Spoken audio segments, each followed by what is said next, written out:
አገልጋይ ዮናታን አክሊሉ ሰሞኑ በተለቀቀው ቪዲዮ ላይ አሁን ምሽት ማብራሪያ ሰጥቷል። አገልጋይ ዮናታን አክሊሉ ይህን ብሏል። የስንፍና አደጋዎች በሚል የዛሬ ዓመት በማርሴል ዩቲዩብ ቻናል የተላለፈ ቪዲዮ ነው። የተቆረጠው ቪዲዮ ከአውዲዮ ውጪ የተረጎመ ነው። ትምህርቱ አሁንም ቻናላችን ላይ አለ፣ አይታችሁ መፍረድ ትችላላችሁ ብሏል። በቪዲዮ ላይ የተነገረው ስለ እኔ እያብራራው ነበር። እኔ የሚለው ተቆርጦ ነው የተለቀቀው። እኔ በደሃ ቤተሰብ ውስጥ ያደግኩ እናቴ ያለችኝን አባቴ ያለኝን ምሳሌ ያነሳው ስለኔ ነበር ለወጣቶች ሳብራራ የነበረው ብሏል በቪዲዮ። የኔን ውድቀት የሚመኙ በርካቶች አሉ። ለነሱ ምላሽ አልሰጥም። ማብራሪያውን ግን ለነሱ አይደለም በትክክለኛው መስመር ላይ ለሚገኙ ወገኖቼ ነው ይህንን ምላሽ የሚሰጠው ብሏል። ስለዚህ ሙሉን ደግሞ የቪዲዮን መልእክት እንግዲህ ከዚህ ቀጥሎ ባለው ለእናንተ እናጋራችኋለን። ለዚህ ቻናል አዲስ የሆናችሁ ሁላችሁም ሰብስክራይብ፣ ላይክ ማድረጋችሁን አትርሱ። ይህንን ደግሞ ለዮናታን አገልግሎት ደጋፊዎች፣ ወዳጆች ይሄ ነገር ደግሞ እንዲደርስ ሁላችሁም ላይክ እና ሼር ማድረጋችሁን አትርሱ። አሁን ቀጥታ ወደ ቪዲዮ እንሄዳለን። እሱ ብቻ ሳይሆን ሙሉውን ደግሞ እሱ በፊት የሰበከውን ማርሴል ቲቪ ላይ ያለውን ለእናንተ ከታች በዲስክሪፕሽን ላይ እናስቀምጥላችኋለን። መልካም ቆይታ። አይታችሁ እኮ እንደውም የተሳካለ ጎበዝ ሰራተኛ ሰው እኮ አይቀየምም። ሀብታም እኮ ሰው አይቀየምም። ድሃ ጥቁር ጉንዳን ከያዘ አይለቅም፣ ከለቀቀም እሾኩን እዛው ትቶ ነው የሚነቅ። ሰላም የተወደዳችሁ እንደምን አመሻችሁ። የጌታ ጸጋ ሰላም ከናንተ ጋር ይሁን። እግዚአብሔርን እጅግ አድርጌ አመሰግናለሁ። በአንዳንድ ጉዳዮች ላይ ማብራሪያ ለመስጠት በዚህ ተገኝቻለሁ። የዘንድሮ መልካም ወጣት ምዝገባ ሰኔ 2 ይጀምራል። ዘንድሮ በ8 ዙር ለማሰልጠን ፕሮግራም ይዘናል እና እግዚአብሔር ይረዳናል። እግዚአብሔር መልካም አምላክ ነው።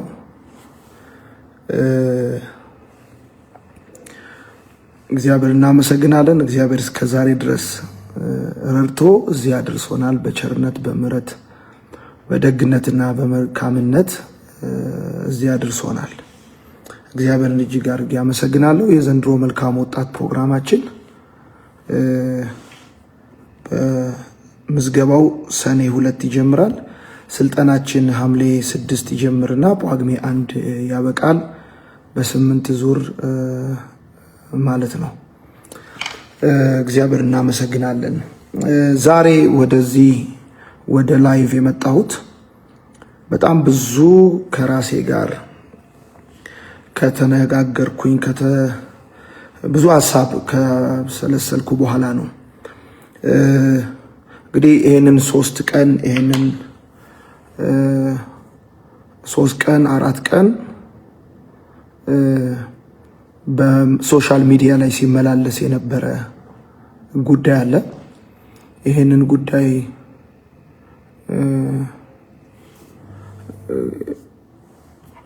ጉዳይ በተመለከተ የተወሰነ ማብራሪያ መስጠት ስላለብኝ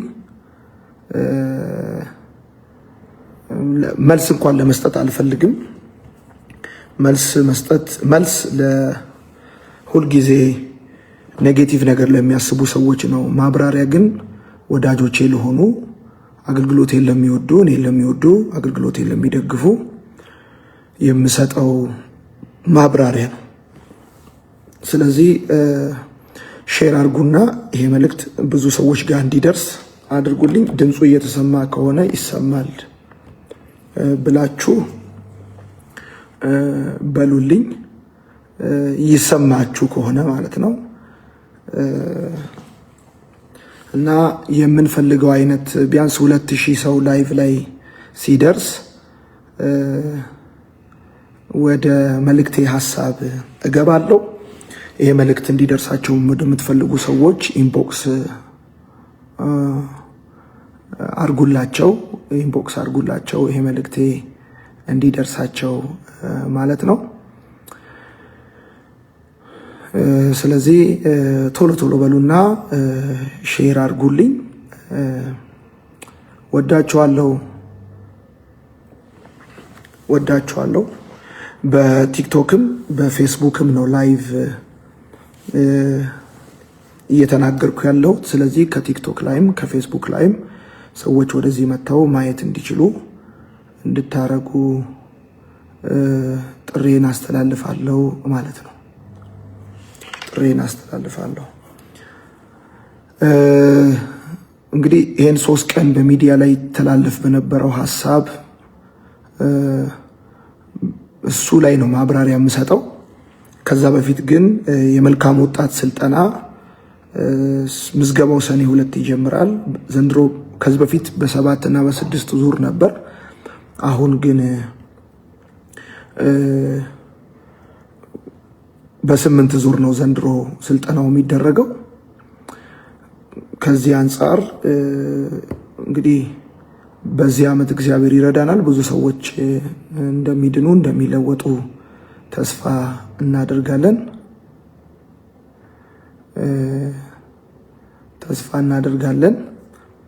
እግዚአብሔር ደግሞ ይረዳናል። እግዚአብሔር መልካም አምላክ አይደል? እግዚአብሔር በጎ ነው። እግዚአብሔር ደግ ነው።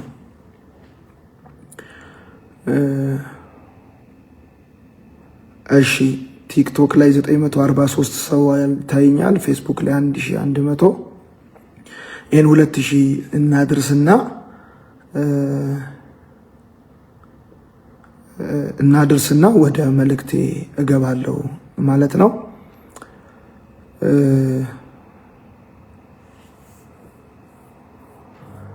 ሼር አድርጉልኝ፣ ኢንቦክስ አድርጉልኝ ይሄንን መልእክቴ ብዙ ሰዎች ጋር እንዲደርስልኝ።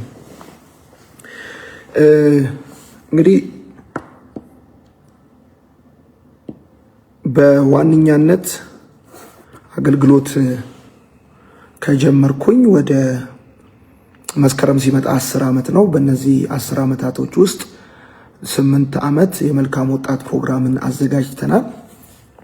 በእነዚህ ዓመታቶች ውስጥ ብዙዎች በእግዚአብሔር ቃል ተጠቅመዋል፣ ወደ እግዚአብሔር መንግስት መጥተዋል፣ ድነዋል። በቤተ ክርስቲያናችን በሳምንት አዲስ አበባ 2 ቀን አርብና እሁድ፣ ሐዋሳ ማክሰኞና እሁድ ፕሮግራም ይተላለፋል፣ እናገለግላለን ማለት ነው። ዛሬ ይህንን ሐሳብ ለመናገር ከራሴ ጋር በጣም ብዙ ተነጋግሬያለሁ። እሱም ነገር ምንድነው? የዛሬ ዓመት በማርሲል ቲቪ ዩቲዩብ ላይ የተላለፈ አንድ ትምህርት የስንፍና አደጋዎች የሚል ትምህርት ተላልፏል። ትምህርቱ የዛሬ አይደለም። ከዚህ በፊት በተለያዩ ጊዜያቶች በተደጋጋሚ ጊዜ አስተምሬዋለሁ ትምህርቱን። ሆኖም ግን ከአውዱ ውጪ ስለተተረጎመ ሊነገር ከተፈለገው ሊተላለፍ ከተፈለገው ሐሳብ ውጪ ስለተነገረ እዚህ ውስጥ ደግሞ ከመደበኛው በተለየ መልኩ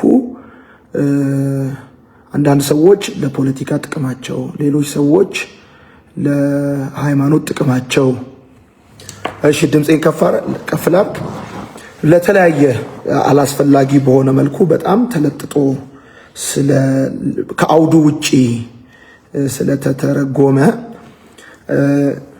እኔ ጋር እንግዲህ ዩቲዩብ ላይ አለላችሁ ትምህርቱ አልወረደም፣ ገብታችሁ ማየት ትችላላችሁ። እና ትምህርቱ የተነገረበትን በተለይ 3 መሰረታዊ ሐሳቦች አሁን በማህበራዊ ሚዲያ የሚመላለሱትን ሐሳቦች በተመለከተ ለመናገር እሞክራለሁ። እንግዲህ አንድ መልእክት ዋጋ የሚኖረው በመልእክቱ አውድ ውስጥ ነው። በመልእክቱ አውድ ውስጥ ነው ሲባል ይሄን መልእክት በማስተምርበት ጊዜ ሰው በሌለበት አይደለም፣ ሰው ባለበት ነው፣ ሚዲያ ባለበት ነው። ስለዚህ በዛ አውድ ነው አንድ ነገር የሚፈታው። ለምሳሌ እግዚአብሔር አለቴ ነው ማለት እግዚአብሔር ድንጋይ ነው ማለት አይደለም። እግዚአብሔር በትሬ ነው ማለት እግዚአብሔር ምርኩዜ ነው ማለት ነው እንጂ እግዚአብሔር ዱላ ነው ማለት አይደለም። አንድ ቃሉ በገባበት አውድ ልክ ነው፣ በዛ ልክ ነው ሊብራራ ሊተረጎም የሚችለው። በነገራችን ላይ በሶስቱም አሁን ጥያቄ ሆነው በተነሱት ላይ ለተለየ ዓላማ ስለተቆረጠ እንጂ እኔ የተናገርኩት በሶስቱም ጉዳይ ላይ ስለራሴ ነው። የተናገርኩት። ለምሳሌ ከአንደኛው ሐሳብ ልጀምር። አንደኛው ሐሳብ በምን እንዲሆንልህ ትፈልጋለህ? መሞት ትፈልጋለሁ ብለህ የምትል በምን እንዲሆንልህ ትፈልጋለህ የሚል አንድ ሐሳብ ተናገርኩ። ይህን ሐሳብ ስናገር የተናገርኩት እንግዲህ ዩቲዩብ ውስጥ ገብታችሁ ሄዳችሁ እንድትሰሙ በጌታ ፍቅር ጠይቃችኋለሁ። እናቴን እሞታለሁ ራሴን አጠፋለሁ እያልኩ አስቸገርኳት።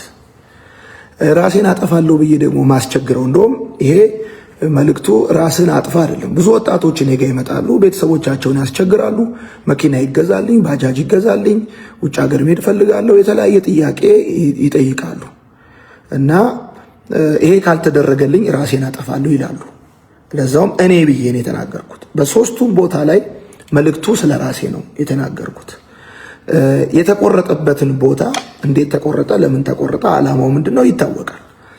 ወደዛ ከመምጣቴ በፊት ግን አንድ ጊዜ እናቴን አልኩኝ ራሴን አጠፋለሁ ብዬ አልኳት። በጣም ስለታከታት ስለተቸገረችብኝ በምን እንዲሆንልህ ትፈልጋለህ አለችኝ። ራስን ማጥፋት ከፈለክ በምን እንዲሆንልህ ትፈልጋለህ አለችኝ ብዬ አልኩኝና ማስተምረው ወጣቶቹ ነው ጀስት ላይክ ፈንም እኔ እናቴ እኔን ያለችኝን እዛ ጋር ብዬ እንደው አንድ ልጅ እንዲሁ ኤክስ የሚባል ልጅ ራሴን ላጥፋ እያልክ የምታስቸግር ልጅ አለ በምን ይሆንልህ ብዬ አልኩኝ። መልእክቱ ሐሳቡ ራስን አጥፋ አይደለም። ለምን ራሱን ያጠፋል? እዛ ቆመን እኮ የምንለፋው የምንታገለው የምናገለግለው ራሱን እንዲያጠፋ አይደለም፣ እንዲመለስ ነው። ከስተቱ ቤተሰቡን ከማስቸገሩ ማለት ነው። መልካም ወጣት ግቢ ልጆቻቸውን ይዘው መጥተው በልጆቻቸው የሚደበደቡ እናቶች አጋጥሞኝ ያውቃል። በብዙ የሚያለቅሱ የሚጨነቁ አጋጥሞኝ ያውቃል። እና ከዚህ አንጻር የተናገርኩት ስለ ራሴ ነው። ከናቴ ተነስቼ ሙሉ መልእክቱን ገብታችሁ ስሙ። ከናቴ ተነስቼ እናቴ እንደዚህ አለችኝ ብዬ ስለ ራሴ ተናገርኩ። ተመልሼ እመጣለሁ ወደዚህ ሐሳብ።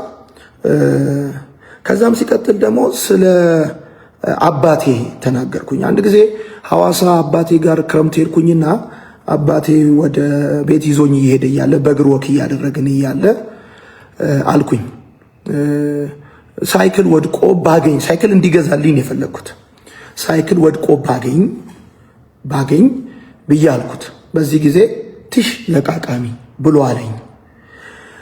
ከዛ በኋላ እንዴት ነው አንድ ወጣት ልጅ ሳይሰራ እንዲሁ ከመሬት በቅሎ አንድ ነገር አገኛለሁ ብሎ ኤክስፔክት ማድረግ የለበትም ብሎ አባቴ እኔን ተቆጣኝ። ትሽ የሚለውን ቃል የተናገርኩት እንደውም አባቴ እኔን ያለኝን ነው እንጂ ይሄን ሐሳብ ከአንዱ ቦታ ቆርጠው ወደ ሌላ ቦታ ወሰዱት። ይሄ ጉዳይ በጣም እየከነከናችሁ እየረበሻችሁ ያለ ሰዎች ስላላችሁ ነው። ይሄን ስለምትወዱኝ ሰዎች ነው ማወራው። ሁልጊዜ ውድቀቴን፣ ጥፋቴን ወይም ደግሞ እኔን ማጣጣል ወይም ደግሞ በተቻለ መጠን ስህተቴን ለማስተጋባት ለምትፈልጉ ሰዎች ስለናንተ ምንም አልጨነቅም። ግን በቅን አይምሮ በንጹህ ልብና መንፈስ ስለምትሰሙኝ የኢትዮጵያ ልጆች ስለናንተ እጨነቃለሁ። ብጨነቅም ደግሞ ትክክል ነው እና ቲሽ የሚለው ቃል አባቴ እኔን ያለኝን ነው እንጂ የተናገርኩት መልእክቱን ለምን ገብታችሁ አሰሙትም? 217,000 ሰው አይቶታል። 217,000 ሰው አይቶታል። ከዛ መቀነስ ማጥፋት አንችልም።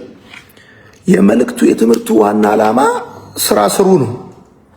ሳታጠኑ እርሳሳችሁ ላይ እንዲጸለይላችሁ ይዛችሁ አትምጡ ነው። በአንድ በኩል የብልጽግና ወንጌል ሰባኪ ነው ይሉኛል። እኔ ከየት አምጥተው እንደሚሉኝ እግዚአብሔር ነው የሚያውቀው። ነገር ግን ስራ ስሩ ነው ያልኩት። ስራ ስሩ። ሳትሰሩ እግዚአብሔር አይባርካችሁ። ስንፍና ትክክል አይደለም አልኩ። አሁን በደንብ አድርጋችሁ ስሙኝ። ሶስቱንም ቪዲዮ ዩቲዩብ ውስጥ ገብታችሁ በደንብ አድርጋችሁ ስሙ። ማነው ሶስቱንም ጥያቄዎች ማለት ነው። አንደኛው መሞት ትፈልጋለህ በምን ይሆንልህ ያለችኝ እኔን ነው። እናቴ እኔን ያለችኝ እኔን ያለችኝን ነገር ነው ወደ ልጆቹ አምጥቼ ወደ ወጣቶቹ አምጥቼ መኪና ይገዛልኝ ብለህ ቤተሰብን አታስጨንቅ። ራሴን አጠፋለሁ መኪና ካልገዛችሁልኝ አትበል። እንደውም ስለ መኪና ሁሉ ተናግሬያለሁ። መኪና ይገዛልኝ ብለህ ቤተሰብን አታስጨንቅ። አስተማሪ እኔ በነገራችን ላይ እናቴም አባቴም አስተማሪዎች ናቸው። ያደግኩት በሀብታም ቤተሰብ ውስጥ አይደለም። ድህነትን ጠንቅቄ የማቅ ሰው ነኝ። ስለ ድሃ ጤነኛ አስተሳሰብና መልካም አመለካከት እንዲኖረኝ ክርስቲያን መሆን አይጠበቅብኝም። የተማርኩት ትምህርት 12ኛ ክፍል ጨርሼ ዩኒቨርሲቲ የጨረስኩ ሰው ነኝ። የተማርኩት ትምህርት ሰብአዊነቴ በዚህ ዘመን እንዳለ ሰው ስለ አንድ ሰው ያለኝ ግንዛቤ ማጣቱም ላይ ማግኘቱም ላይ የሚመሰረት አይደለም። ስለ አንድ ሰው የሚያለኝ ግንዛቤ ባለው ገንዘብም ባለው ማጣትም ላይ አይመሰረትም። ለምሳሌ ከዚህ በፊት ስለ ሀብታሞች ተናግሬ ያውቃለሁ እና በዚህ ደረጃ ልክ አይደለም ነገሩ የጮኸው። ግን ቲሽ የሚለው በፍጹም ኢኮኖሚካሊ ገንዘብ የሌላቸውን ሰዎች ለመናገር አይደለም። አባቴ ነው እኔን ያለኝ። አባቴ ቲሽ ለቃቃሚ አለኝ። የሌለ ያልሰራ ከመሬት ተነስተ አንድ ነገር እንዲኖርህ ለምን ትፈልጋለህ ብሎ ተቆጣኝ። እንዲህ ብሎ ሰደበኝ፣ እንዲህ ብሎ ተናገረኝ። ከወጣቶች ጋር ሳወራ በነፃነት አወራለሁ። ከወጣቶች ጋር ሳወራ ሳልጠነቀቅ አወራለሁ። ምክንያቱም በነሱ አውድ፣ በነሱ ሁኔታ፣ በነሱ መንፈስና መንገድ ስለማወራ በነፃነት አወራለሁ። አንዱ ጉዳይ እሱ ነው። ሁለተኛው በምን ይሁንልህ እኔ ማንንም ሞት አልፈልግም። በነገራችን ላይ አንዳንድ ሰዎች አሁን ድሃ ተነካ ብለው ከሚጮሁት ሰዎች በተሻለ በምችለው አቅም ካለኝ አቅም ላይ ብዙ ሰዎችን ለመርዳት ልቤንም ትከሻዬንም እንደገናም ደግሞ ያለኝንም ነገር ከማካፈል ወደኋላ ብዬ አላቅም። እስቲ ሙሉ መልእክቱን ገብታችሁ ስሙ። ከዛ የድሃው ጉዳይ ተነሳ። ድሃ ጥቁር ጉንዳን ነው ብለሃልክ። በነገራችን ላይ እሱ ነገርም የተናገርኩት ስለ ራሴ ነው። ጥቁር ጉንዳን ብዬ የተናገርኩትም ስለ ራሴ ነው።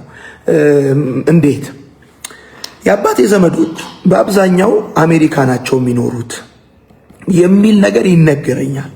እኔ ከእናቴ ጋር ስላደግኩ እንዲሁ ከመሬት ተነስቼ አባቴን ዘመዶች በአካል አላቃቸው አሜሪካ ስለሚኖሩ ብቻ ለምን ብር አይልኩልኝም ብዬ ጠምጄ ያስኳቸው፣ ነክሼ ያስኳቸው። ስለ ራሴ ነው ያወራሁት፣ ስለ ሌላ ሰው አይደለም ያወራሁት።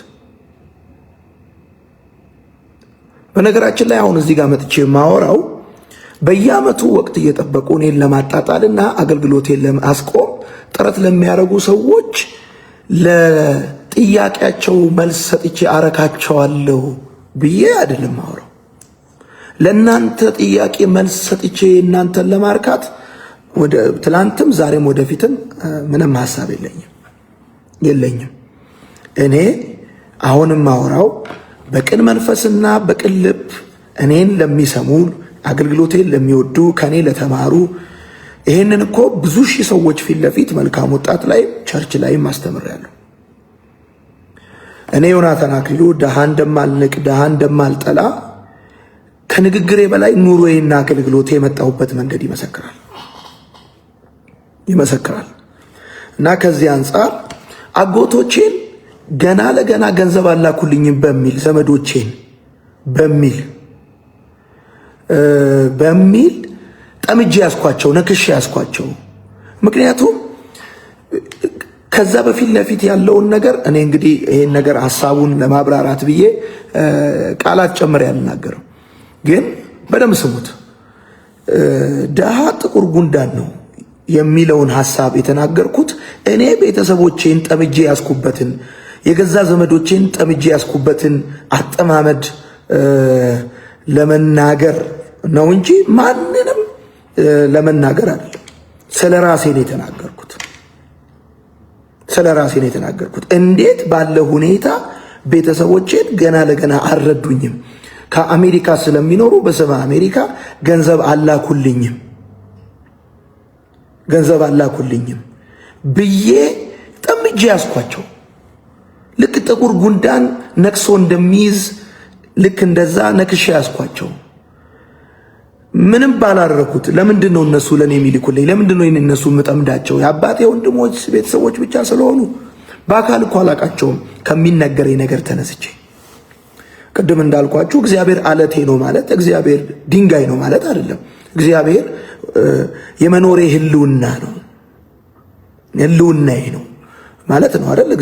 እግዚአብሔር እረኛዬ ነው ማለት ምን ማለት ነው? እግዚአብሔር እረኛዬ ነው ማለት እግዚአብሔር ጠባቂዬ ነው ማለት ነው። በቃል ለቃል ቃል እንደ አውዱ ነው መፈታት ያለበት።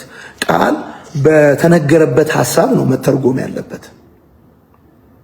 መተርጎም ያለበት እና ሶስቱም ስለራሴ ስለኔና እናቴና አባቴ እኔ ደግሞ ስላጎቶቼ የተናገርኩት ምሳሌ ነው እንጂ የቆረጠው ልጅ የቆረጠውበትን ቦታ ለምን እንደቆረጠው የሱ ቲክቶክ የሱ ሐሳብ ቫይራል እንዲሆንለት ስለሚፈልግ እና ብዙ ሰዎች የማከብራቸው ትልልቅ ሰዎች ሁሉ እንኳን ሳይቀሩ ይህን ሐሳብ ሃው ኦን እርዝ አሁን በተባለበት አውድ እኔ አይደለሁም አንድ ቤተሰብ ያለው ከድሃ ቤተሰብ ተወልዶ ያደገ በትክክል ወዳጆቼ እኔ የሀብታም ልጅ አይደለሁም። ኬሻ ላይ ተኝቼ ያደግኩ ልጅ ነኝ። ኬሻ ላይ ተኝቼ ያደግኩ ልጅ ነኝ። መሬት ላይ ተነጥፎልኝ ያደግኩ ልጅ ነኝ። ያደግኩ ልጅ ነኝ እና ማን በነገራችን ላይ ሰው ደግሞ ኢንተርምስ ኦፍ ገንዘብ ኢንተርምስ ኦፍ ቁሳቁስ ሊለካ እንደማይችል በትክክል አውቃለሁ። በመልእክቱ ውስጥ ዋናው ሐሳብ ምን ነበረ? በመልእክቱ ውስጥ ዋናው ሐሳብ ሰው ድሃ ሊሆን የሚችልባቸው ምክንያቶች አሉ። አንዱ ስንፍናው ነው። ሁለተኛው መጥፎ ባህሪው ነው። ይሄን ነው ስናገር የነበረው እና ሶስት መሰረታዊ ጥያቄዎች ነው የተነሱት። አንደኛው ድሃ ጥቁር ጉንዳን ነው አልክ። እኔ ሌላ ሰው አልተናገርኩም፣ ራሴን ነው ያልኩት። አይ ነው አውቃለሁ፣ ማብራራት አይጠበቅብህም። ወዳጆቼ እንግዲህ መልስ ላለመስጠት በጣም ከራሴ ጋር ታግያለሁ። ነገር ግን እንደው ከምጠብቀው ሁሉ በላይ አንዳንድ ማከብራቸው ሰዎች ሁሉ ነገሩን ከአውድ ውጪ ተርጉመው ሌላ ቦታ ወሰዱት። በነገራችን ላይ ካልኩ ብያለሁ ብዬ ኃላፊነቱን የምወስድ ሰው ነኝ። ያመንኩበትን ነገር ተናግሬ ኃላፊነቱን የምወስድ ሰው ነኝ። ይሄ ግን ከአውድ ውጪ ነው የተተረጎመው። በሶስቱም ቦታዎች ላይ የተናገርኩት ስለ ራሴ ነው። ሁለቱ ቦታዎች እናቴ እኔን ያለችኝ፣ አባቴ እኔን ያለኝ። አንደኛው ደግሞ እኔ ስለ አጎቶቼ፣ ስለ ቤተሰቦቼ፣ ስለ አባቴ ቤተሰቦች የነበረኝ ምልከታ ነው እና ከዚህ አንጻር ነገሩን እንድትወስዱ ትፈልጋለሁ። አሁን ከተናገርኩት የተለየ የተጨመረ ሐሳብ የተናገርኩ ከመሰላችሁ ግቡና ሙሉ ትምህርቱን ዩቲዩብ ውስጥ እዩት፣ ግቡና ተመልከቱት። ስለዚህ ለማጠቃለል ማለት ነው እግዚአብሔር ይባርካችሁ። በተቻለ መጠን አይ ዮናታን የተናገረው በዚህ አውድ ነው ብላችሁ ስትናገሩ የነበራችሁ እግዚአብሔር ይባርካችሁ። ይህንንም መንገድ ደግሞ ተጠቅማችሁ እኔን ነጥብ ለማስጣል ወይ ደግሞ ኢሜጅ ለማበላሸት አገልግሎቴን ለማደናቀፍ እንደዚህ የሞከራችሁም ሰዎች እግዚአብሔር ይባርካችሁ። እኔ የምናገረውን ነገር በትክክል አውቃለሁ። በእርግጥ ወጣቶችን ሳስተምር በነፃነት አወራለሁ። በነፃነት ነው የማወራው። በነገራችን ላይ ወጣቶችን ሳስተምር እኔ ተቆጥቼ አውቃለሁ።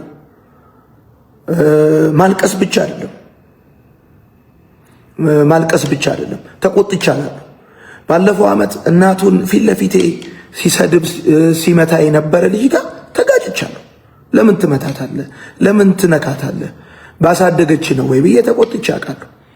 ጥያቄው መኪና ይገዛልኝ አለበለዚያ ገልሻለሁ እና መኪና ይገዛልኝ እያልክ እናትህን የምታስጨንቅ ራሴን አጠፋለሁ እያልክ ብዬ በምን ይሁንልህ መሞት ትፈልጋለህ ብዬ ያልኩት ራሱን እንዲያጠፋ አይደለም። ቆሜ እኮ እያስተማርኩት ያለሁት የስንፍና አደጋዎች የሚል ማለት ነው። ቆሜ እያስተማርኩ ያለሁት እኮ ጠዋትና ማታ ከልጁ ጋር እያሳለፍኩ ያለሁት ልጁ እንዲለወጥ ነው፣ ራሱን እንዲያጠፋ አይደለም። ማንም ራሱን እንዲያጠፋ አልፈልግም። ግን በነፃነት ከወጣት ጋር እንደሚያወራ ሰው በነፃነት እያወራው ምቆጣውን እየተቆጣው ከሚያዝነው ጋር እያዘንኩ ከሚያለቅሰው ጋር እያለቀስኩ የቸገረውን ገንዘብ እየሰጠው ሲኖረኝ ገንዘብ እየሰጠው ካልኖረኝ ልብሴንም እየሰጠው እንደማገለግል ላለፈው 8 ዓመት የታወቀ የተገለጠ ጉዳይ ነው። አሁን ላይ እኔ የኢትዮጵያ ሕዝብ እንዴት እንደሚኖር አውቃለሁ። በፍጹም ኢኮኖሚካሊ በድህነት ውስጥ ያሉ ሰዎችን ክብር ለመንካት ስብዕናቸውን ለመንካት ብዬ የተናገርኩት ነገር አይደለም። እኔ ለምሳሌ የጠገባችሁ ጴንጤዎች ረፉ። ቡትቷችሁን ቀይሮላችሁ በቃ በጣም የተወጠራችሁ ቆዳችሁ የጠበባችሁ ረፉ። የተበታችሁ አገልጋዮች ረፉ። የፋነናችሁ ከሀገር ቤት የመጣችሁ ከየመንደር ጌታ ለቃቅሞ ሰው ያረጋችሁ ስሪፒስ ትለብሱ ውጥር ያላችሁ ረፉ። እዚህም እዛም ያላችሁ አጎቶቼ አሜሪካ ስለሚኖሩ ለምን ገንዘብ አይልኩልኝም ብዬ ጠምጄ ነክሼ ያስኳቸው እንደ ጥቁር ጉንዳን ያችሁ ጥቁር ጉንዳን ከያዘ አይለቅም፣ ከለቀቀም እሾኩን እዛው ትቶ ነው የሚነቅ። ይቅርታ ለጥቅሽ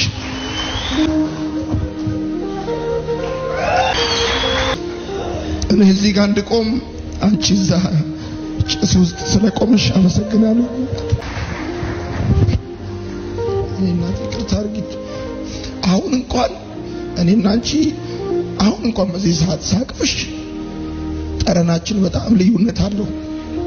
እኔ በጣም ቆንጆ ሽቶ ተቀብቻለሁ። አንቺ ጭስ ትቻለሽ። ወድሻለሁ። እኔና ይቅርታ አድርጊ። አንድ ጊዜ የሆነ ቦታ ላገለግል ሄድኩ። የ50 ብር ሹራብ ነው ያረኩት። ይገርማል። ብትማር እስከ 3 ዲግሪ ነው፣ ብትበላ ክትፎ ነው፣ ብትነዳ መኪና ነው፣ ብትለብስ ሱፍ ነው፣ ብትሄድ አሜሪካ ነው። ከዚህ በላይ ምንም አታመጣም። ወዳጆች የዚህ ዓለም ነገር እንደ ጨው ውሃ ነው። በጠጣችሁት ቁጥር ሌላ ያስጠማችሁ።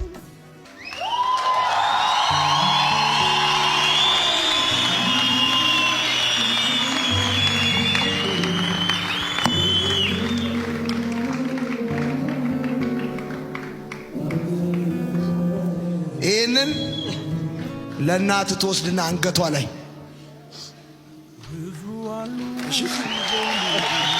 በሀብት አይደለም መኖር፣ በዝና በክብር አይደለም መኖር በእግዚአብሔር ነው። ሰው ያለ ምክንያት የምንገመገመው በሰው ነው። በጣም ሰነፍ እግዚአብሔርን የሚገመገመው በሰው ነው። ይኸው እንትናን ተመልከተው፣ እንትናን ይኸው አይተዋል ይላል።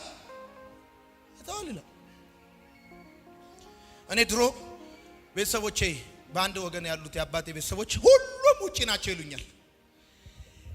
ከስንፍና የተነሳ ጠምጃቸው ልሞት። ለምን አይልኩም? ለምን ይልካሉ? ለቆይ ለምን እንደሚልኩት አሁን ሲገባኝ ለካ ለምን እንደሚልኩት ለምን አይልኩም? ዘመዶቼ ለምን ይልካሉ? ውጪ ናቸው። ራስ ሰፈር ላይ ራሱ ሳወራ የፋዘር ወንድሞች ውጪ ናቸው። ምን ነው ፋዘር ራሱ እኮ ወጪ ሆኗል። ወደ ጌታ ሄዷል ልፈልግ።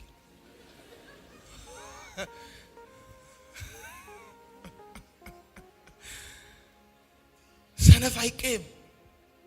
በጣም የሚቀየመው አይታችሁ እኮ እንደውም የተሳካለ ጎበዝ ሰራተኛ ሰው እኮ አይቀየምም። ሀብታም እኮ ሰው አይቀየምም። ደሃ ጥቁር ጉንዳን ከያዘ አይለቅም፣ ከለቀቀም እሾኩን እዛው ትቶ ነው የሚነቅ። ሰው ያለ ምክንያት ደሃ አይሆንም። ብራዘር፣ ሰው ያለ ምክንያት ደሃ አይሆንም። እነግርሃለሁ። ሁላችንም ራቁታችን የመጣን ሰው ያለ ምክንያት ድሃ አይሆን። የሆነ ጉዳይ አለ ወይ አመሉ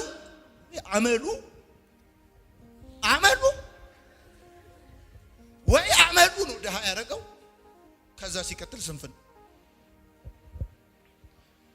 ጻፉልኝ እቺን ጉዳይ ስንፍና ጻፉ። ወደ ልጆች የሚተላለፍ በሽታ ነው። ወደ ልጆች ሁሉ የሚተላለፍ በሽታ ነው።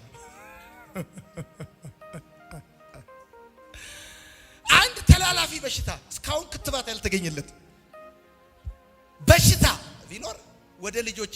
እስቲ ወንድ ልጆቻችሁን ይዋቸው ቁርጥ አባታቸው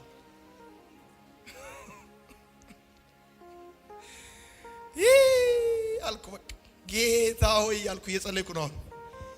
እኔ ገላገልኩት እያልኩ ምን ነው አንዳንድ ልጆች ቤተሰቦቻቸው ከአረብ ሀገር ወይ ከአሜሪካ ወይ ከአውሮፓ ወይ ከአውስትራሊያ ገንዘብ እንዲልኩላቸው ኤክስፔክት ያደርጋሉ። የማይልኩላቸውን ፋሚሊዎች ደግሞ ጠምደው ይይዛሉ፣ ይቀየማሉ። ይሄንን ነገር ለማስጣል ይሄን ነገር ለማስረዳት ፈልጌ እኔም እንደናንተ እንዲያስብ ነበር። አጎቶቼ አሜሪካ ስለሚኖሩ ለምን ገንዘብ አይልኩልኝም ብዬ ጠምጄ ነክሼ ያስኳቸው እንደ ጥቁር ጉንዳን። አያችሁ፣ አንደኛ ስለ ራሴ ስንፍና እናገራለሁ እዛ ትምህርት ላይ እኔ ስለ ስንፍና ይናገራሉ። ምክንያቱም ወጣቶቹ የሚማሩት ከኔ ትክክል ብቻ ሳይሆን ከኔ ጥፋትም ስለሆነ ከኔ ስተትም ስለሆነ ከኔ ስተትም ትላንትና ካጎደልኩትም ነገር ከመጣሁበትም መንገድ። እንደሚታወቀው ኢትዮጵያ ውስጥ አብዛኞቻችን እንግዲህ ስንማር ከጥንካሬያችን እንጂ ከስተቱ የሚያስተምረን ሰው የለም። አይ ዋዝ ሮንግ፣ ተሳስቼ ነበር። እንዲህ ብዬ ነክሼ ያስኳቸው። አያችሁ፣ ድሃ ያደረገኝ ስንፍናዬ ነው። ስለዚህ እኔ መስራት፣ መማር፣ መትጋት፣ በትምህርቴ ጥሩ ውጤት ማምጣት ከፊት መሆን ሲጠበቅብኝ ገና ለገና ከዛ ከአሜሪካን የአባቴ ዘመዶች ይልኩልኛል ብዬ እነሱን ጠምጄ ያስኳቸው። ስለዚህ ምን አልኩኝ? ግቡና ስሙት። 53ኛው ደቂቃ ላይ ገብታችሁ መስማት ትችላላችሁ። ለምን የተቆረጠ ስትሰማላችሁ?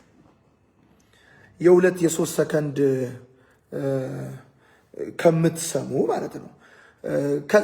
ከዚህ አውድ ውጪ ከአውድ ውጪ የተረጎሙት ከመቼ መቼ ዮናታን ወደቀ፣ ከመቼ መቼ አፈረ፣ ከመቼ መቼ ተዋረደ፣ ከመቼ መቼ ተደናቀፈ፣ ከመቼ መቼ ነገሩ ከሸፈበት ብሎ ሲጠብቁ የነበሩ እቺን ነገር ሲያገኙ ጫፏን አንጠልጥለው ሚዲያ ላይ በተለያየ ሊነገር ከተፈለገበት ውጪ ይናገራሉ ማለት ነው። ስለዚህ እዚህ ውስጥ ያላችሁ ሼር እንድታደርጉ የሚፈልገው በመጀመሪያ ሙሉ ትምህርቱን ሊንኩን አስቀምጥላችኋለሁ። የምትችሉ ሰዎች ካላችሁ እዚህ ውስጥ ሊንኩን ብታስቀምጡ ደስ ይለኛል።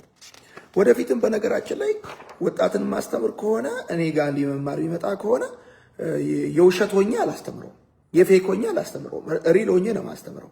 አስመስዬ አላስተምረው። መቆጣት ካለብኝ እቆጣለሁ፣ መጫወት ካለብኝ እጫወታለሁ፣ መሳቅ ካለብኝ ስቃለሁ፣ ማልቀስ ካለብኝ አለቅሳለሁ። ህመሙን ህመሜ አድርጌ የኔን ትላንትናዎችን ደግሞ አካፍዬ አስተምራለሁ። ሊንኩን የትምህርቱን ሊንክ የስንፍና አደጋዎች በነገራችን ላይ ከአንድ ዓመት በፊት ያስተማርኩት ትምህርት ነው። ሲቀጥልም ደግሞ በመልካም ወጣት ፕሮግራም ላይ በፕሮጀክተር ሁሉ ተላልፏል እና 3 ሀሳቦችን ነው አሁን እንድትይዙልኝ የምፈልገው። እዚህ ውስጥ ሚዛናዊ የሆናችሁ የተማራችሁ ከማንም እኔ ከስህተቴ ጋር አብራችሁ እንድትቆሙ አልፈልግም። ከስህተቴ ጋር እኔ ከተሳሳትኩ ተሳስቻለሁ፣ ካጠፋው አጥፍቻለሁ። ከስህተቴ እማራለሁ፣ ያጠፋሁትን አርማለሁ፣ አስተካክላለሁ። ጨርሼ አይደለም ወደ አገልግሎት የመጣሁት። ሁሌ እንደምናገረው ከተሳሳትኩኝ እታረማለሁ። ማልታረምበት ምንም ምክንያት የለም። አጥፍቼ ከሆነ ጥፋቴን እንዲደባበቅልኝ እንዲሸፋፈንልኝ ምናምን አልፈልግም። ግን አንደኛ ይሄ ሐሳብ ከአውዱ ውጪ ተተርጉሟል። ምክንያቱም እኔ እያስተማርኩ የነበረው ስለ ስንፍና ነው። እንደውም መጽሐፍ ቅዱስ ስንፍናን እብደት ነው የሚለው። ሰነፎች ራስ ወዳዶች ናቸው። በቃ ዋናው ሐሳብ ስራ ስሩ። ዘመዶቻችሁን ኤክስፔክት አታርጉ ነው። ኦኬ በዚህ ውስጥ 3 ነገር ተናገርኩኝ።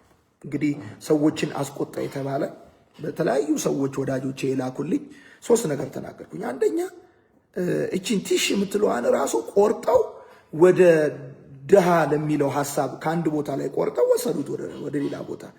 አባቴ ነው እኔ ያለኝ ቲሽ የሚለውን ቃል ያለኝ አባቴ ነው። እሱንም ደግሞ ከመሬት እንዴት ሳይክል ላገኝ ይችላል? እንዴት ከመሬት ሊበቅል ይችላል? እና እኔ የፈለግኩት እኮ አንድ ጉዳይ ነው። አባቴ በዛን ሰዓት ሳይክል እንዲገዛልኝ ፈልጌያለሁ፣ ግን ሳይክል ግዛልኝ ብዬ መጠየቅ ፈርቻለሁ።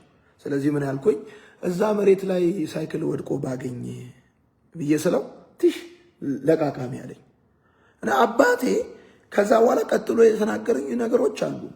ተማር፣ ጎበዝ ሁን፣ ዝም ብለህ ከመሬት ላይ ነገር ይገኛል ከሰማይ ይወርዳል ብለህ አትጠብቅ፣ ዝም ብለህ ይበቅላል ብለህ አትጠብቅ የምትፈልገውን ነገር ብሎ ተናገረኝ። ይሄን ያልኩት እቺን ቃል ወስደው ደሃ ብዬ የተናገርኩባት ቃል ላይ ወስደው ለጠፏት። ኦኬ ስለዚህ ሰራላቸው ማለት ነው። ሰራላቸው። በነገራችን ላይ ይሄንን ያቀናበርከው ልጅ አው እዚህ ጋር ላይ እንዳሻው ኮሜንት ላይ አስቀምጦላችኋል። ይሄን ያቀናበርከው ልጅ ተሳክቶልህም አልተሳካልህም። ያልተሳካልህ እኔን አላቆምከኝም፣ አታቆመኝም። የተሳካልህ ደግሞ ድሮም ይጠሉኝ ለነበሩ ሰዎች፣ ምክንያት ይፈልጉብኝ ለነበሩ ሰዎች እኔ ከተናገርኩት አውድ ውጪ ሐሳብ አቀብለህ ጥላቻቸውን አጠናከርክላቸው። ጥላቻቸውን አጠናከርክላቸው።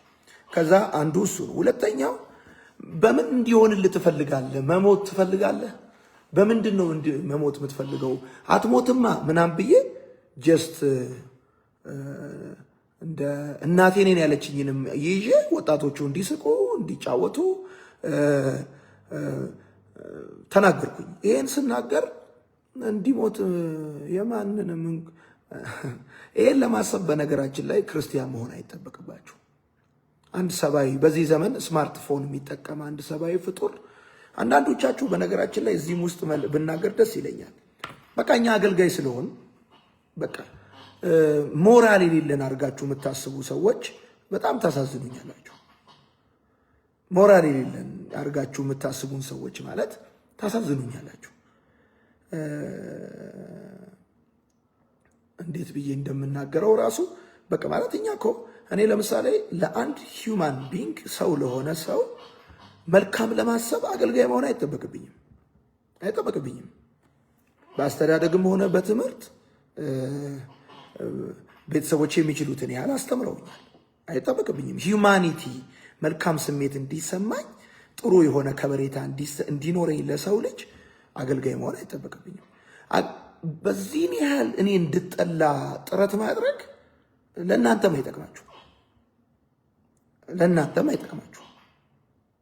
ለእናንተም አይጠቅማችሁም ማለት በዚህን ያህል ደረጃ ማለት አትሊስት ሂውማኒቲ የሚባል ነገር አለ። ሰብአዊነት፣ ሰውነት የሚባል ነገር አለ። እሱ አለ እኔ ጋር። በነገራችን ላይ በጌታ መሆንም አይጠበቅብኝም። ይህንን ሰው በዓለም ሆኖ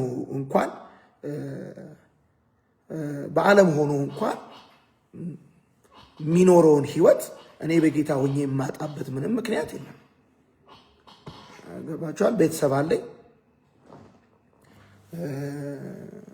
ልጆች አሉኝ፣ ያሳደገኝ ማህበረሰብ አለ። ስለዚህ አሁን እንግዲህ አንደኛውን ነገር ሁለቱን ነግሬያቸዋለሁ። ድሃ ጥቁር ጉንዳን ነው። እኔ ማንንም አልተናገርኩም። የተናገርኩት ራሴን ነው። ገብተህ መስማት ከቻልክ ትዕግስት ካለ ግባና ስማ፣ አዳምጥ። ሙሉ ትምህርቱን አዳምጠ ስትጨርስ ዮናታን አክሊሉ የተናገረው በዚህ አውድ ነው፣ በዚህ መንፈስ ነው። በቃ ዮናታን ሊናገር የፈለገው ይህንን ነው። ከዚህ ውጪ በሌላ ነገር የበሸቃችሁብኝ፣ ወንጌል በመናገር የበሸቃችሁብኝ፣ ኢየሱስ ላይ ባለ ጉዳይ ቦልድሊ በመናገር የተናደዳችሁብኝ ምንም ልረዳችሁ አልችልም። ምንም ልረዳችሁ አልችልም። በቃ ይሄን ነው ልል የምችለው። ደሃ ብዬ የተናገርኩትም ራሴን ነው። ጥቁር ጉንዳንም ብዬ ስናገር አጎቶቼን የጠመድኩበትን አጠማመድ ነው። ከዛም ደግሞ እናቴ እኔን ያለችኝን የተናገርኩት። ከዛም ሲቀጥል ደግሞ አባቴ እኔን ያለኝን የተናገርኩት እና ግልጽ ከሆነ ቅን አይምሮና መንፈስ ያላችሁ በመልካም ልትረዱ የምትችሉ ሰዎች እዚህ ጋር 40 ደቂቃ የተነገረን ትምህርት በአንድ ሰከንድ በሁለት በሶስት አንድ ደቂቃ ባልሞላ ንግግር እንዲህ ለማለት ነው ተፈልጎ ማለትም ራሱ ትክክል አይደለም እና ወዳችኋለሁ። መልካም ወጣት ሰኔ 2 አገልግሎቱ ይጀምራል። ማነው ምዝገባው ይጀምራል። መልካም ወጣት ሐምሌ 6 ነው የሚጀምረው ፕሮግራሙ የሚጀምረው። እኔ ራሴ አሁን እንግዲህ ይሄ ትምህርት ዩቲዩብ ላይ ከተጫነ 1 ዓመት ነው። ስህተትም ልሁን ትክክል ይህን ያህል ጊዜ መጠበቅ አያስፈልግም። 1 ዓመት ነው ዩቲዩብ ላይ ከተጫነ። ይህን ያህል ጊዜ አያስፈልግም። እንግዲህ ለማለት አይደለም ለማለት ሳይሆን ሁሌ መልካም ወጣት በመጣ ጊዜ ዮናታን አክሊሉ ምን ተሳስቷል የሚል ፎልት ፋይንደር የሆኑ ሰዎች ፈልገው የሆነ ነገር ያመጣሉ። ልጁ እንግዲህ በምን ሐሳብ ቆርጦ ይሄን ነገር ያምጣው አላውቅም። እውነት ለመናገር ግን አንዱን ቃል ከአንድ ቦታ አምጥቶ ለሌላ ቃል አስገብቶታል። ትልልቅ የሚባሉ ሰዎች እንኳን ይሄን ጉዳይ እስቲ ቆይ ገብቼ ልስማው ከማለት ይልቅ ለአጀንዳቸው መጠቀሚያ ሲያደርጉት፣ በነገራችን ላይ እኔ አገልግሎት ባቆም እናንተ ለመቀጠላችሁ ምክንያት አይሆንም። እኔ ዛሬ ወደ ጌታ ብሄድ ወይ ባላገለግል እናንተ በእኔ አለማገልገል የምታገለግሉት አገልግሎት የለም። በእኔ መቆም የምትቀጥሉት ነገር የላችሁም። እናንተ በእርግጠኝነት ይሄንን መናገር እችላለሁ እና በጣም ወዳችኋለሁ። ስለምትረዱኝ አመሰግናለሁ። በኔጌቲቭ እንዳትረዱ ይሄን መልእክቴ እንግዲህ በባለፉት ዓመታቶች ውስጥ ብዙ ነገሮች ተብለዋል። ይሄኛው ግን ደስ አይልም። ይሄኛው ደስ አይልም። ምክንያቱም አገልግሎቴንም የቤተ ክርስቲያን ኃላፊነቴንም ሰብአዊነቴንም የትምህርት ደረጃዬንም የማይመጥን ከተናገርኩበት አውድ ውጪ ቆርጦ በማውጣት ላልተፈለገ የትርጉም ለትርጉም ክፍት ተደርጎ እንዲሰራ ሆን ተብሎ ቲክቶክ ላይ የተሰራ ፋይል ነው እና ይህንን ሐሳቤን ሰዎች ጋር እንድታደርሱልኝ በጌታ ፍቅር ጠይቃቸው። ወዳጆቼ የሆኑት ጋር የምትጠሉኝ አገልግሎቴ እንዲቆም የምትፈልጉ ልታዩኝ የማትፈልጉ ሰዎች እናንተም ቀጥሉ፣ እኛም እንቀጥላለን። ምንም ልንረዳቸው አንችልም እና ከዛ በተረፈ ግን እንደው ላስታውሳችሁ ወደ አገልግሎት ከመጣው 10 ዓመቴ ነው። እኔም በሚዲያ ስታቁኝ 9 ዓመት ነው። በዚህ 9 ዓመት ውስጥ በጣም ብዙ ምስኪን ድሆች አልተረዱም ወይ? እንባቸው አልታበሰም ወይ? እዳቸው አልተከፈለም ወይ? ትዳራቸው አልታደሰም ወይ? ከወደቁበት አልተነሱም ወይ? በምንችለው መጠን ለምሳሌ ላይ ጋይንት ጎንደር ላይ የውሃ ጉድጓድ ለማስቆፈር ሄድኩኝ። እኔ አይኑ የሀገሬን ሰው አውቀዋለሁ። ሰሜን ሸዋ ላይ የውሃ ጉድጓድ፣ ትግራይ ላይ የውሃ ጉድጓድ አስቆፍሬያለሁ። እኔ የሀገሬን ሰው አውቃለሁ። በነገራችን ላይ እኔ ለድሃ ክብርና ቦታ ያለኝ ሰው ነኝ። የተናገርኩትም ራሴን ነው። እንዴት ዘመዶቼን እንደተቀየምኳቸውና እንደጠመድኳቸው። እኔ እኮ ስለ ራስ ማውራት አንዳንድ ጊዜ ጳውሎስ ወንጌሉን ለመከላከል ሲል የግድ ራሱን ይከላከላል። ወዳጆቼ እኔ ከቢሮ ወደ አገልግሎት ከመግባቴ በፊት የማገለግለውን ሕዝብ በር ላይ ቆሜ ሰላም ብዬ ቦታ ሰጥቼ አስተናግጄ የማገለግል ሰው ነኝ። ጥበቃ ኑሮኛ አያውቅም። ሲምፕል ላይፍ ነው የምኖረው። ስለ ሰው ልጅ ክብርና ቦታ እንደው ሌላው ቢቀር በጣም የምትጠሉን ሰዎች እጅግ ኃጢአተኛ እንደሆን እንኳን ቢሰማችሁ አትሊስት የሰብአዊነት ስሜት ግን እኛ ጋር አለ እና ከዚህ አልፌ ከንግግር ብዛት ስህተት ሊኖር ስለሚችል ከዚህ አልፌ ባልናገር ደስ ይለኛል። ወዳችኋለሁ። ስሜታችሁን ኮሜንት ላይ ብትጽፉልኝ ወዳጆቼ የሆናችሁ ደስ ይለኛል።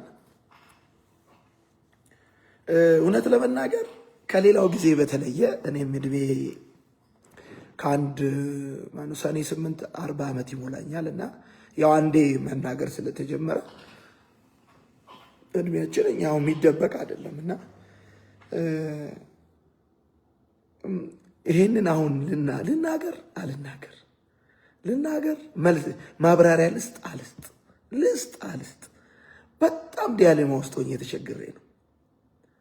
በጣም ዲያሌማ ውስጥ ሆኜ ልናገር አሁን ብናገር እንደው ማብራሪያ ብሰጥ እጅግ የሚጠሉኝን ሰዎች አስደስቻለሁ አላስደስታቸውም፣ አርግቻለሁ አላረካቸውም።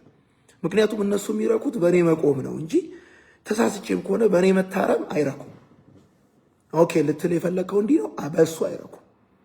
እነሱ የሚረኩት በእኔ መዋረድ በእኔ መቆም ነው የሚረኩት። እሺ የሚወደኝ ሰው የሚሰማኝ እኔን የሚወድ አገልግሎቴን የሚወድ የሚጸልይልኝ አብሮኝ የሚቆም በገንዘቡ የሚያገለግል ማለት ነው። እኔ በጣም ብዙ ምስኪን የሆኑ ሰዎች የረዱኝ ሰው ነኝ። ተረድቼ ታግዤ እዚህ የደረስኩ ሰው ነኝ። ከሰማይ የመጣው አይደለሁም።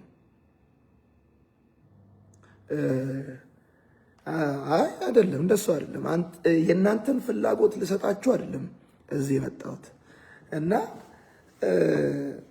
ያለውን ሪያሊቲ ለመናገር ነው እዚህ የተገኘሁት እና ወዳችኋለሁ።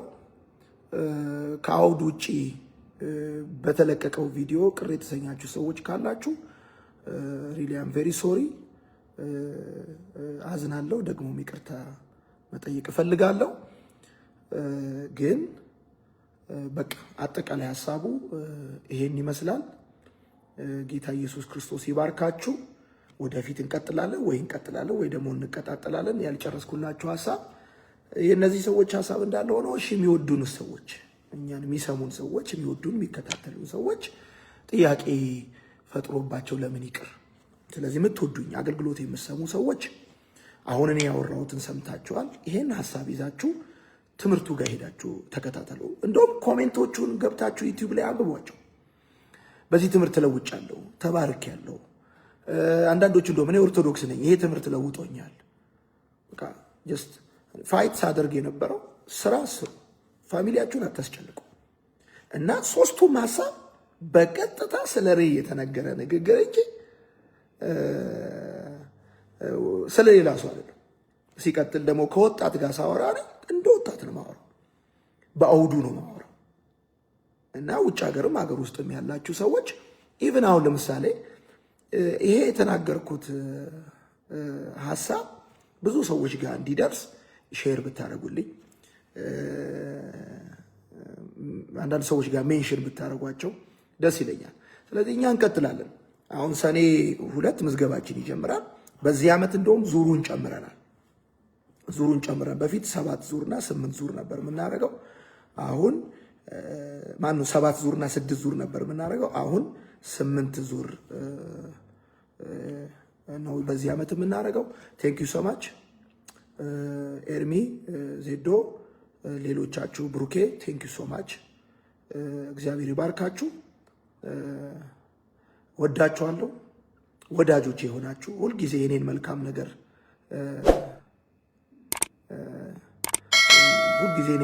ነገር የምትፈልጉ ሰዎች በተፈጠረው ኮንፊውዥን አም ሶሪ ሶ ማች። በጣም ወዳችኋለሁ።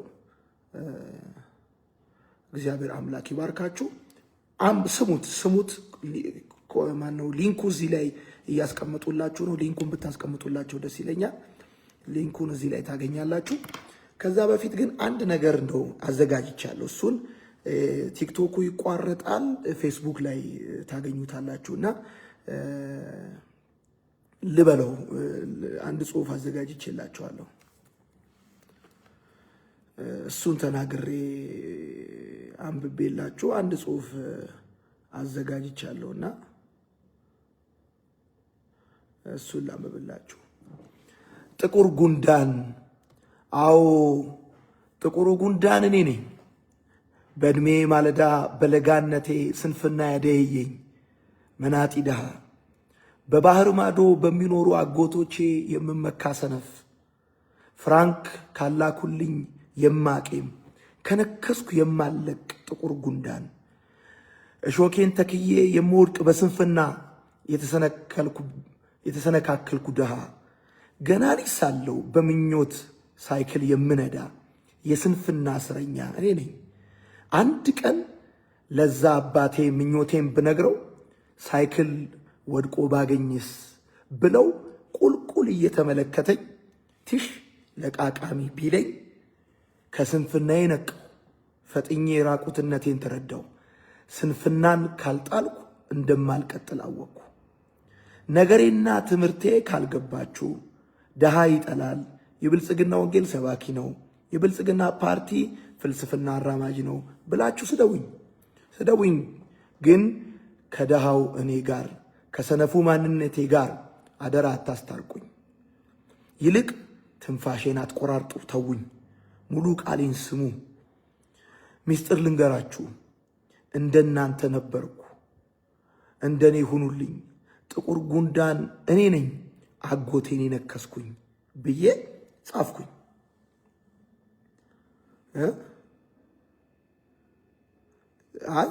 ይሄ ራሴን ነው ብዬ ራሴን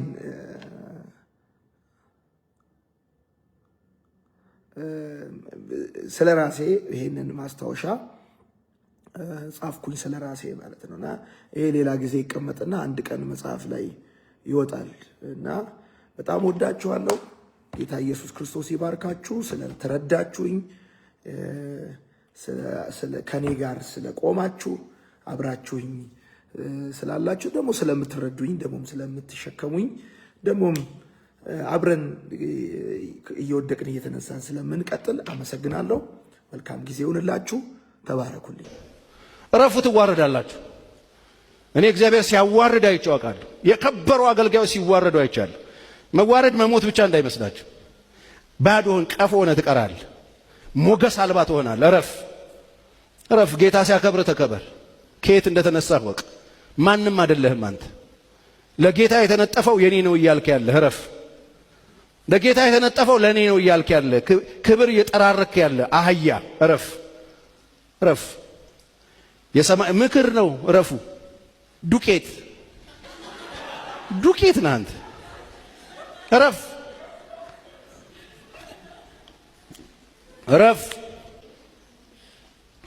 መሬት አይንካኝ የምትሉ የጉሊት ልጆች ከጉሊት ተነስታችሁ እግዚአብሔር ሰው ያረጋችሁ እረፉ። ከየት እንደተነሳችሁ እግዚአብሔር ያውቃል። እረፉ። እግዚአብሔር እየተናገረ ነው። እረፉ። ተመለሱ። አክብሩት፣ ያከበራችሁ። ስሙት፣ ያከበራችሁ። ታዘዙት፣ ያከበራችሁ። ሰው ጤፉ አትሁኑ። እረፉ። ቆዳችሁ የጠበባችሁ ልትፈነዱ የደረሳችሁ ምን አርጉን ነው የምትሉት እንዴ? ምንድነው ነው የምትሉት እናንተ? እረፉ። እውነቴን ነው የምላችሁ። እረፉ።